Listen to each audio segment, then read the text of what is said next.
Hello बच्चों, let's see the question which physical quantity is measured in bar, how is the unit bar is related to the SI unit pascal. Now to answer this question, first we will discuss here the key concept, and here the key concept will be pressure.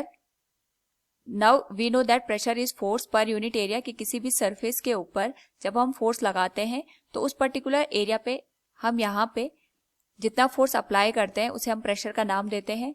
Now यहाँ पे अगर हम बात करें pressure के measurement की तो different units होती हैं जिनके थ्रू हम प्रेशर को मेजर करते हैं.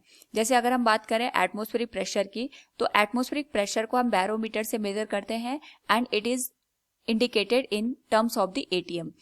नाउ यहाँ पे अगर हम बात करें नॉर्मल प्रेशर के यूनिट की, it will be given as force per unit area. जो फोर्स की यूनिट होती है ये न्यूटन होती है, एरिया की यूनिट मीटर स्क्वायर होती है. तो जनरली जो हमारे पास प्रेशर होता है इसको हम न्यूटन पर मीटर स्क्वायर से इंडिकेट करते हैं. नाउ यहाँ पे अगर हम इसकी अदर यूनिट की बात करेंगे तो इसकी जो अदर यूनिट होती है वो बार होती है.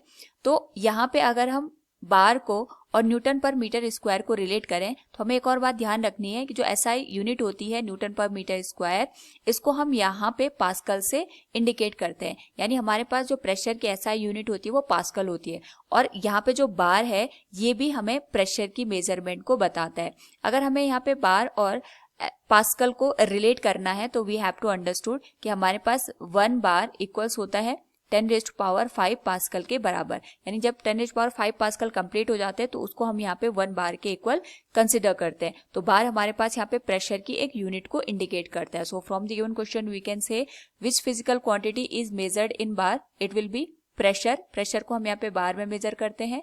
How is the unit bar is related to the SI unit pascal. तो हमारे पास यहाँ पे 1 bar will be equal to 10⁵ pascal. Hope all you understood it. Thank you and best of luck.